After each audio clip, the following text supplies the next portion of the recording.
My name's Gayr C, and I'm from Detroit. I got sober in Cleveland, Ohio, back in 1991. And yeah, I was asked to talk about the history of gay AA.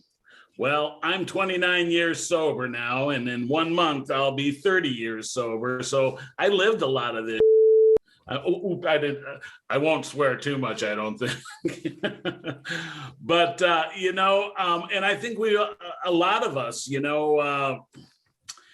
of the things I wrote to open this up is many gay alcoholics face the dilemma when they make the decision to come into AA meetings. What's more important, the identity of being a gay man or woman in recovery, or the need to belong in AA to fit in and be part of? And I don't know about you, but coming out in an AA meeting can be freaking terrifying. My friend Neil, that's in this meeting, did just that at a biker meeting. And he has a great story about that, and I won't tell that story. But, most of the times it's a positive reaction if you do come out. But sometimes it's not safe, But not being yourself and lying about it is not good either. So it's a dilemma, and you have to play that by ear and feel it out. And we are so lucky that the people before us made way for gay AA and the LGBT community and so forth like that. And you'll see through, I made these timelines go down of what was going on at that time and who was doing what. And, it was a struggle. It's been a struggle since the get-go. So in the beginning, 1935, you all guys know that Bob and Bill, met in Akron, Ohio, and, that's kind of where AA started. And then in 1937, a gay man goes to see Robert Smith and Bill Wilson in Akron, Ohio, and tells him he's gay and asks if he can join AA. That's all they say in the history books about that one.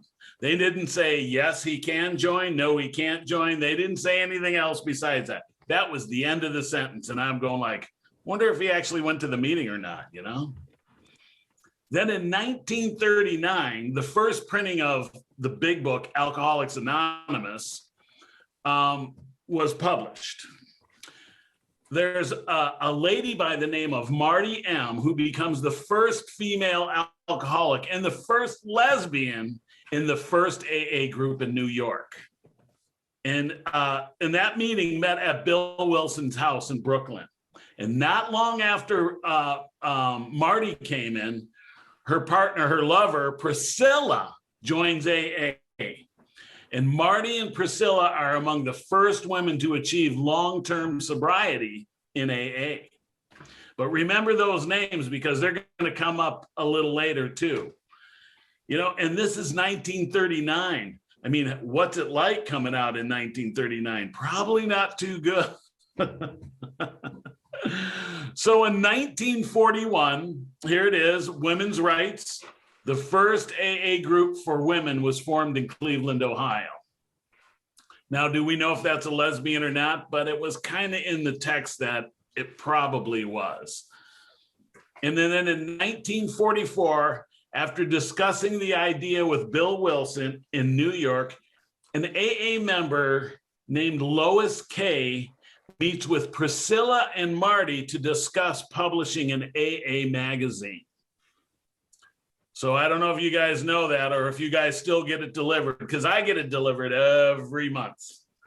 And then in 1945, was I right? Let me catch this one. Yep, in 1945, the first issue of The Grapevine was published with its 6 founding members: Lois K., Priscilla P., Marty M., Chase H., Bud T., KM, and Mavis S. So right then and there, you know, the grapevine already had our back. You know, there's a little thing, and of course, every year they have a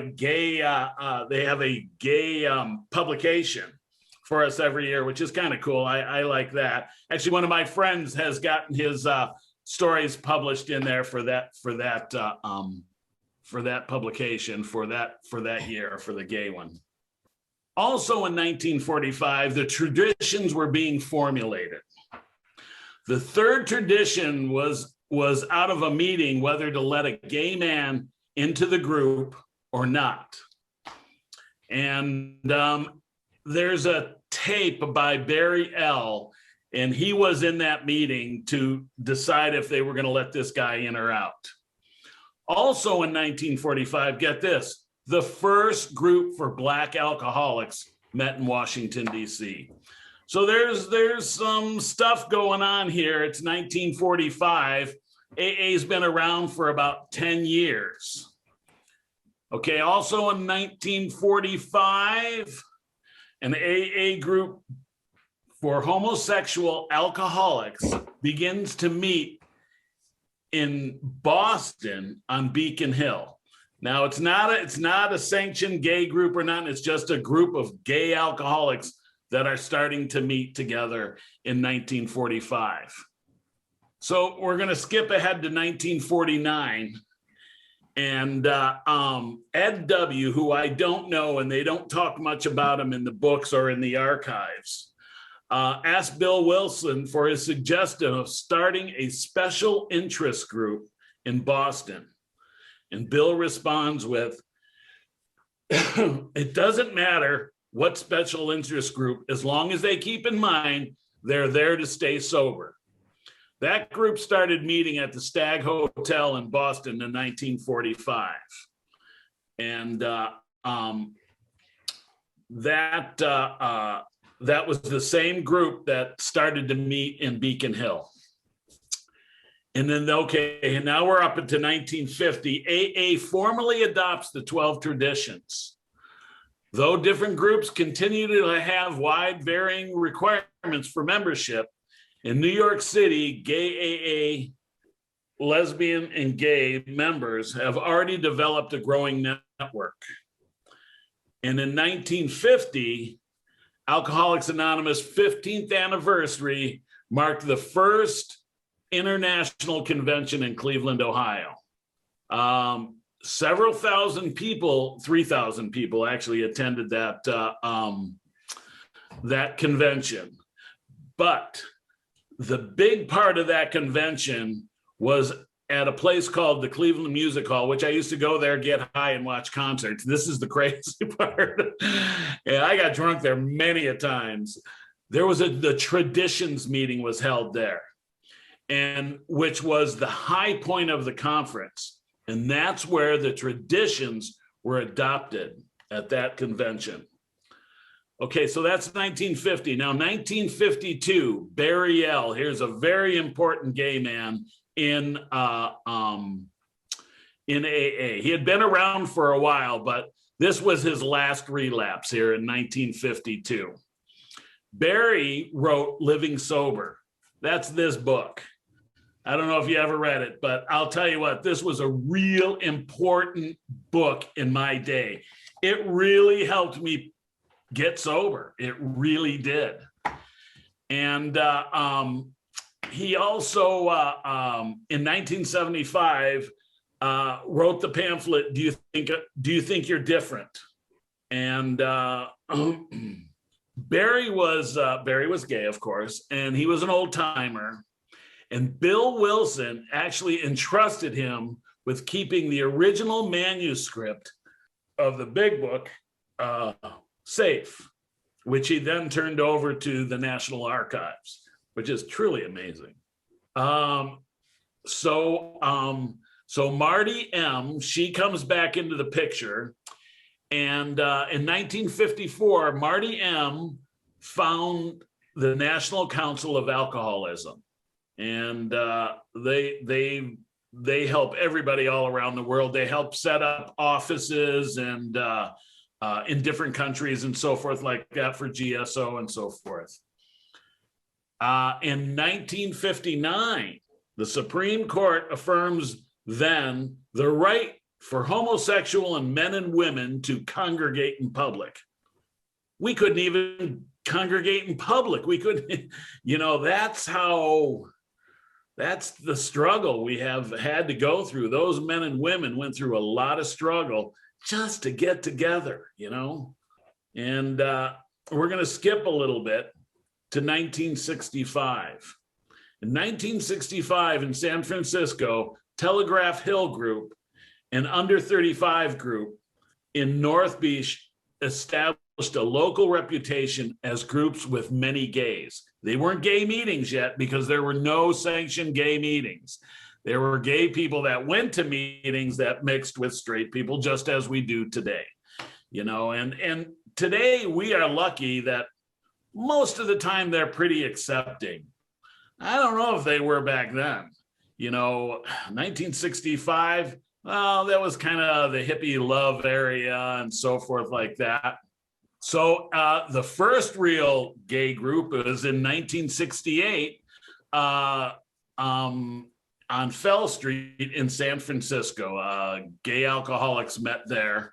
And guess what? In 1968, the #1 song was Hey Jude. I just had to throw that in there. 1969, the first gay group was founded in LA. That's not that long ago. I was 9 years old at that time. And it was called Alcoholics Together.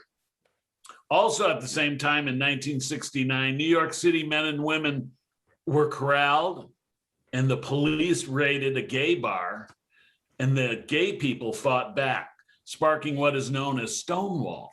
So that was going on at the same time. Stonewall and the first couple of actual gay AA meetings were happening. Yep. And the #1 single in that year was Heard It Through the Grapevine by Marvin Gaye. All right, so here we go. We're going to get up to 1970. Gay groups of California are trying to register their meetings with AA General Service Office, the GSO. New York, they didn't like it. They were questioning this. And they didn't know if they should put AA groups for homosexuals. How would that go over in the World Service Directory?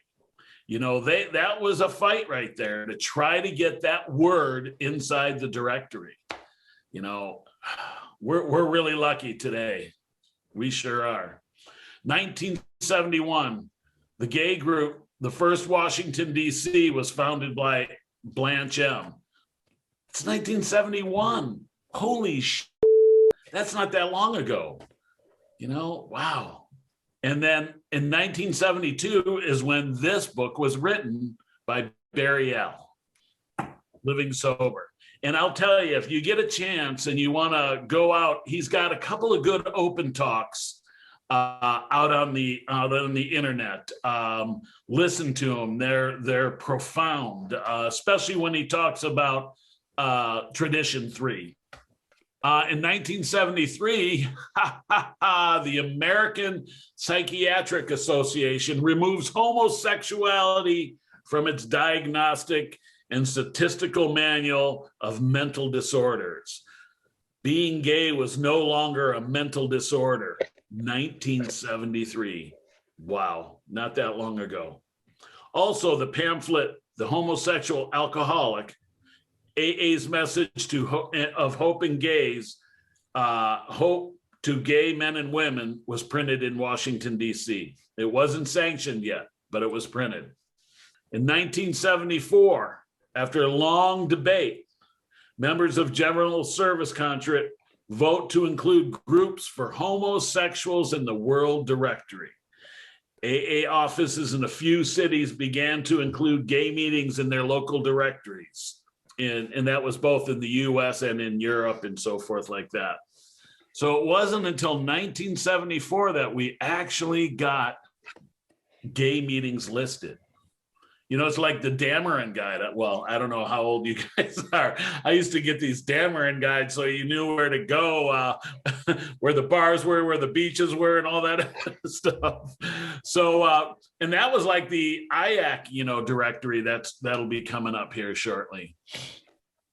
So, in 1975, an impromptu gathering at the International Convention in Denver becomes an unofficial gay hospitality suite. Round-the-clock meetings are translated spontaneously into many languages. It was a standing room crowd only. So in 1975 at the International Convention in Denver, that's when it all really started to solidify. That's when we all started to come together. And also that year, the first gay group started in St. Louis, Missouri on Waterman Boulevard, and the name of the meeting was called Alcoholics Together. At that time, the number of cities with gay AA groups is only 7. So we had 7 cities in 1975 that had gay AA meetings. Okay, in 1976, the first conference and roundup for gay members of AA and Al-Anon takes place in San Francisco with over 200 people. The notice appears in the calendar of the AA Grapevine. Also, the first publication of AA pamphlet finally gets sanctioned. Do You Think You're Different comes out for everybody to get. And also in 1976, the Palm Spring Roundup started. And all at the San Francisco gathering, that was the first start of the San Francisco Roundup. And that was all came about from the National Convention in Denver. Once people got together and they all started to talk, they all got together and said, hey, we can do this, and went back to their cities and started to put this stuff together. So as we move on, 1979, the National Association of Lesbian Gay Addiction Professionals is founded in Great Britain. That's the GSO board in Great Britain for Alcoholics Anonymous. Now, in 1979, the number of cities with gay AA groups is 86. So it's grown real fast. All right, 1980. Whoa, do I remember 1980? That was the year I hiked the Appalachian Trail. Oh, I don't want to tell you too many stories about that. I was known as the Mountain Planter. Let's see, that year I went to jail in Gatlinburg and Damascus, Virginia. I ended up in jail in both of those places for being drunk. Go figure. Okay, so 1980, there's another international convention and a workshop for gay and lesbian AA members and Al-Anon are on the program. And this is the 7th International Convention in New Orleans. The Gay Hospitality Suite was actually announced from the main stage from the main speakers. Now that's huge, that they would announce that at an international convention in front of what, 30,000 people sitting there? That's pretty good. Okay, so at that, this convention really started the ball rolling for another group. So we're not sure the date, we're not sure the founding date, but it seems that IAC in one form or another grew from the internal directories of gay and lesbian meetings compiled by Nancy T. of Arlington, Virginia. The idea for a lesbian and gay support group within AA was formed at the Washington Roundup in 1980 and grew into a series of meetings held in New York after the Big Apple Roundup. The IAC charter was formally adopted at the Boston Roundup in May of 1981. So there it is, IAC is born. IAC is the International Advisory Council of homosexual men and women in Alcoholics Anonymous. And if you read the, there's a newsletter on it where Nancy talks about how they tried to come up with a name for IAC. They fought over that for a month, you know, before they came down, and they had a list of names, and it's all in there. If you get a chance, the newsletter is actually on the IAC website, and there's some great information up there of and stories of gay AA. So also in 1980, the Big Apple Roundup was held. That was the first one.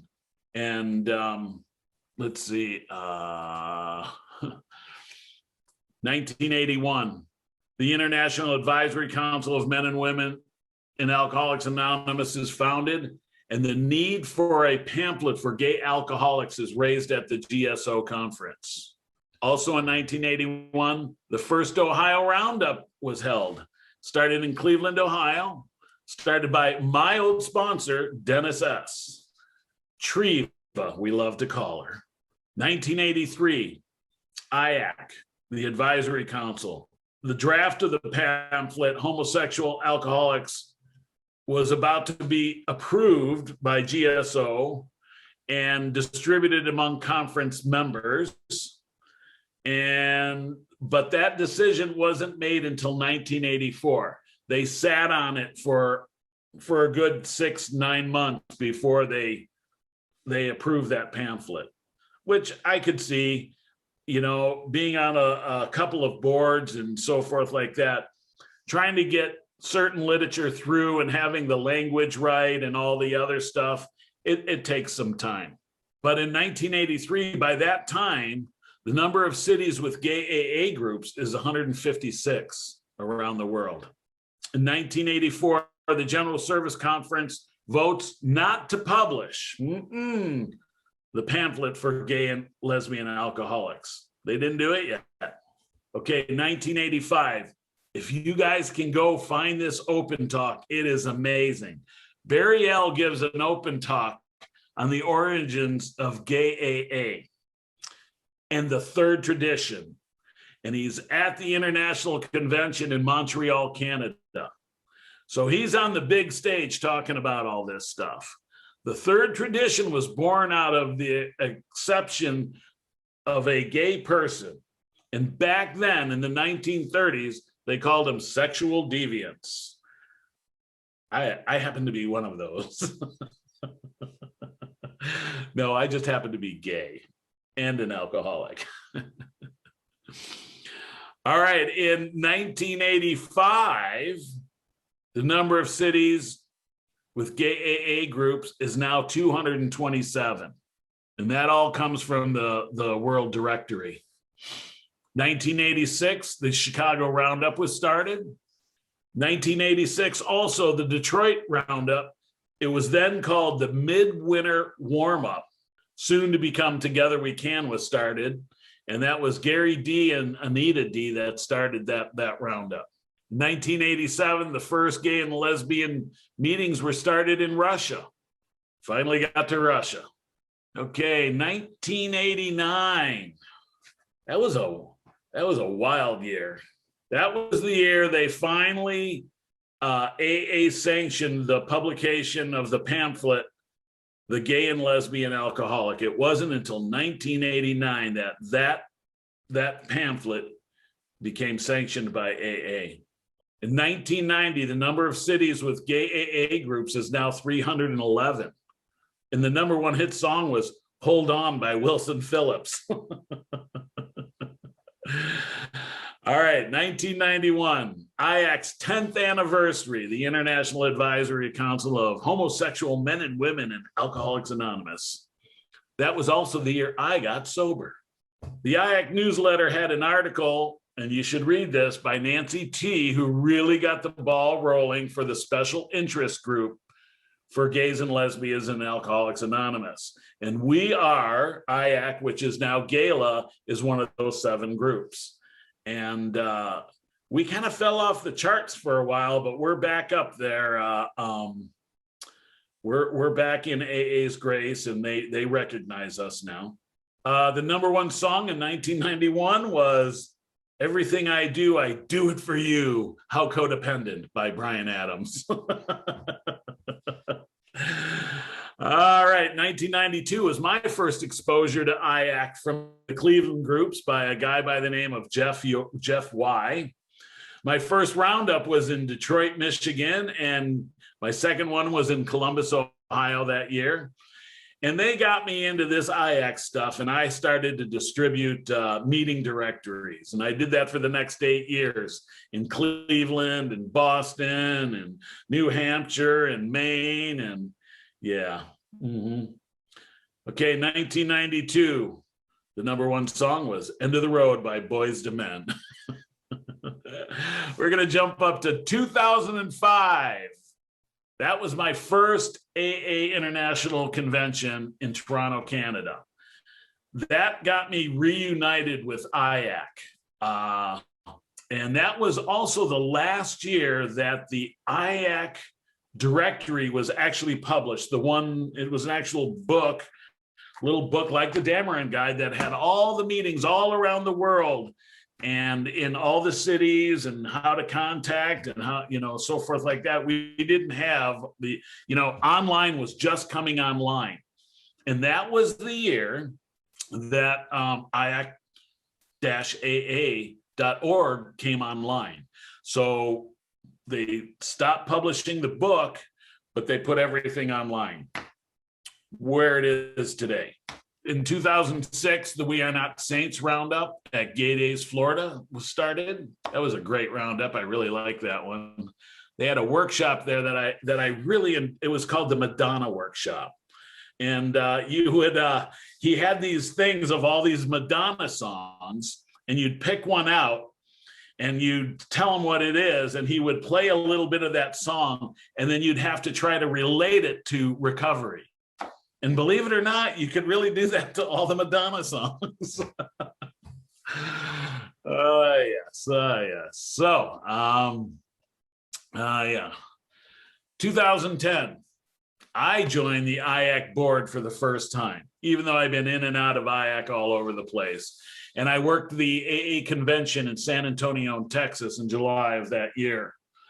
And it was a real treat to do that, and really to be on that committee and be on that board and help put together that conference for gays and lesbians and bisexual and transgenders, and that's kind of when the LGBTQ was all starting to really start to come out, and we were still IAC at that time. And so at that convention, we started to talk, was IAC the right name for that group?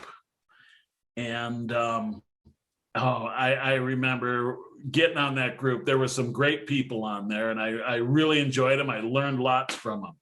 So in 2012, IAC changes the name to Gala. And that was a big deal. Back in 1981, it took a long time to find that name, IAC. Well, we hemmed and hawed on it was every acronym in the book, and there was a committee, and we sent out emails to all the members and got all the feedback, and that was a very interesting time. I don't know if we picked the right name or not, but that's the name that was picked at that time. So Gala it is, as we see right now. And, we just roll with it from there. Now in 2015, the AA International Convention is in Atlanta, Georgia. And that is by far the best Gala IAC AA hospitality suite and dance that ever went on at an international convention.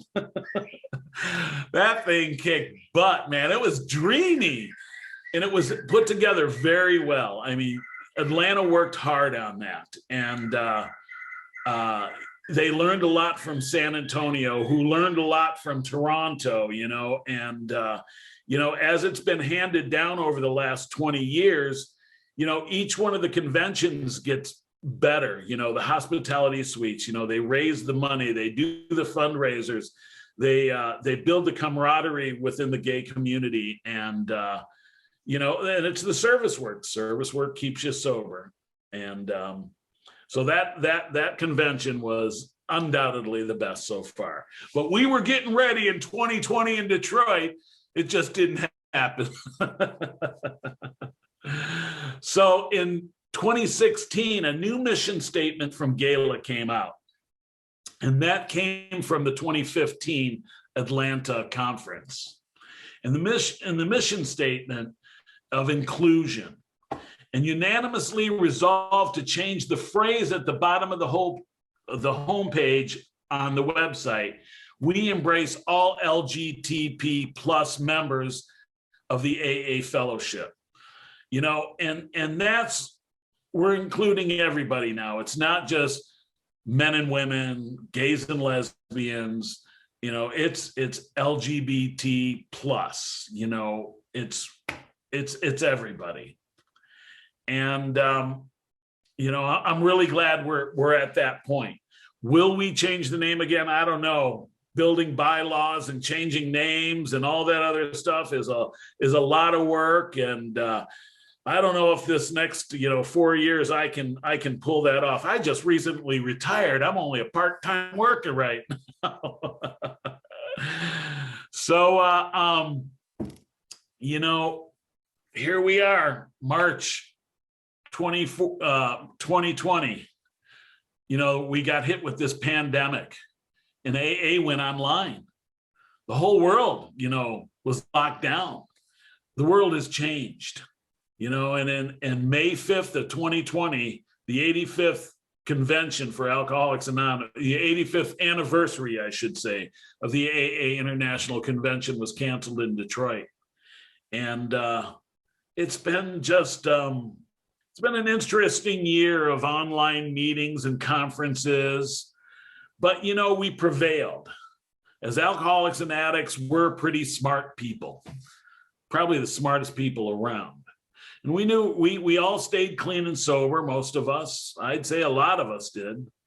And we continued to help the newcomer in ways we never thought we could, you know, online, calling, texting, you know, it's, you know, we continue to do our job and continue to keep the lines of communication open for the LGBT recovering community.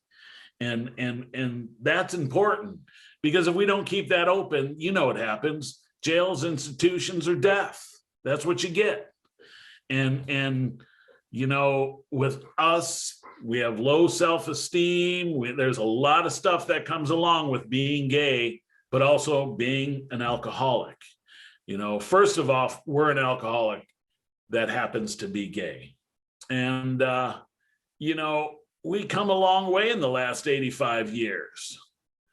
And I'm truly grateful to be able to do the last, I don't want to say 30, that's not until next month, 29 years, you know, this way, that people opened the doors. So when I got here 29 years ago, there were 3 meetings in Cleveland, Ohio that I could go to that were gay meetings, you know, and I am truly grateful for that. And you know, we keep the doors open for the next people coming down the line. We'll get back to those in-person meetings. Maybe we won't. Maybe it'll be a hybrid thing, but we'll keep the doors open. And, you know, and I'll keep doing the service work that I'm doing, working with Gayla and GSO and so forth like that. So that's what I have. I don't have much more than that. I'm grateful to be here, and hopefully you guys got something out of it. And it was fun to do this research and put it all together. And that's all I got.